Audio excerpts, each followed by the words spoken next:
Hey yo guys, how's it going? Tally here, and today I'm going to bring you round 2 of the Revs Cards Tournament in part 2 of season 2 of my Rogue Yu-Gi-Oh journey. Now, this is where I take decks that aren't quite meta, play a tournament and see how far we can get. I think today is a fun matchup, I think you're going to really enjoy it, and if you do, make sure to like it, make sure to subscribe if you're new here, and of course, make sure to comment your thoughts down below. Feel free to check out the question of the day. Let's dive in. Okay, so here we are in game 1 of round 2. Let's take a look at the hands, which by the way on each player's side are pretty gosh darn stacked. For me, we've got Sea Archiver, Phantom Knights of Shade Brigandine, Phantom Knights of Ragged Gloves, Forbidden Droplet, and the Phantom Knights of Torn Scale.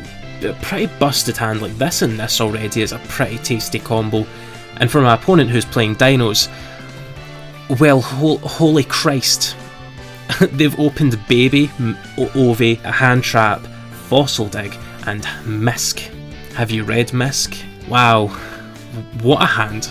Right, let's see how this turns out. I'm really excited for you guys to see. So I'm going to take the first turn, of course, because Dinos don't ever want to go first. And here I am, I'm going to do the Phantom Knight combo, just get myself a couple of level 3s on board. I really wish I didn't have to use boots this early, but it is what it is. And I'm going to go ahead and make a nice little combo here. We've got our Bardiche. They are going to stop the Cherubini from coming back, so we're going to have to extend in different ways, but of course we did kind of open the nuts, so we are pretty good to go. So we've got the Break Sword. We are now with our Break Sword going to go ahead, do the whole combo to go into Requiem, and to be quite frank, I just think that combo's busted, and we have ended on Forbidden Droplet, Shade Brigandine, which isn't really doing much. We've ended on Phantom Knights, Rank Up Magic Force, and of course we are about to go into a Dark Requiem Xyz Dragon. So our opponent for turn is going to set up a Ghost Spell on Haunted Mansion for the draw, and they've just got the Dino combo, man. So let's see how this goes. So they're going to Misk. I'm immediately going to go ahead and set up that Requiem. I want to set up negates as quickly as I can. Of course I can't negate this, however, going to negate that Misk. Now from here my opponent decides to summon Pankratops, at which point I actually felt kind of screwed. If I'm honest, Pankratops could have beaten over this and tried to pop this, and I don't think I would have had an ability to negate it.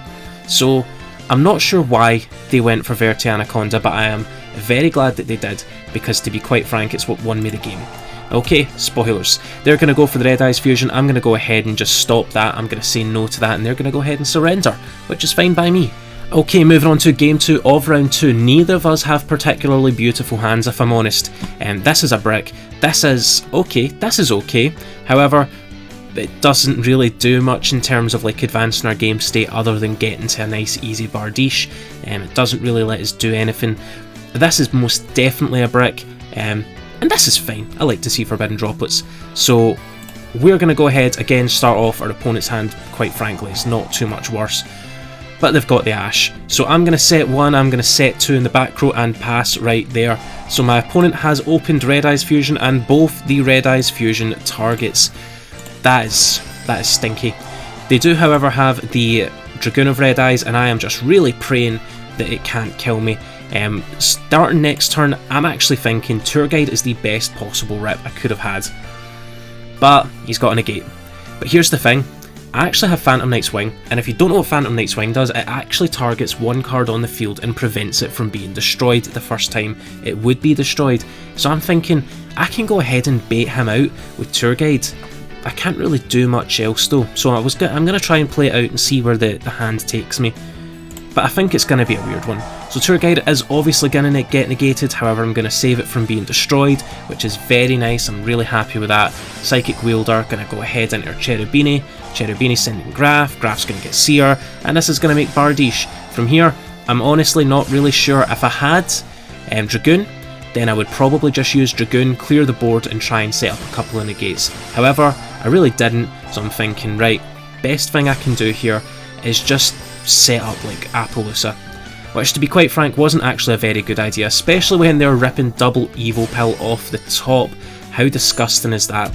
So they're going to go ahead and do a little bit of shenanigans, and if I had a decent rip off the top, I probably possibly could come back. but the truth is it was Artifact Lancey, and I'm just going to go at the scoop phase. Let's take it to game 3, gang. Alrighty, so here we are in game 3. My opponent again has a pretty decent hand, has Misk Ovi with us, Cosmic Cyclone in the back row. We also have 2 Ghost Bell and Haunted Mansion, and for me, I have a Boots, a Nibiru, a Torn Scale, a Sabres, and an E-Telly. Being quite frank, my hand could not be more busted if I tried. Let's see how this one turns out. So, I'm going to make my opponent go first because I know for a fact that dinos either end on not an amazing board or they end on something that's Nibiruable, in which case I am going to fully take advantage of the Nibiru because they don't always end on loads of dinosaurs, and that's fine. So he's got the Ultimate Conductor Tyranno, Giant Rex on field. Now, to be quite frank, I was actually expecting like one of the Evil Swords, whichever one negates monster effects, in which case I'm kind of done for. However, he didn't, that's fine by me. He went for Verte, and I said no, we're going to Nibiru the Verte. So I've set up the Nibiru, they've got the Cosmic Cyclone, and I have gas. I have got absolute gas. So they're going to go ahead and flip everything I've got face down. Thankfully for me, I have what the good Lord likes to call extenders out the asshole.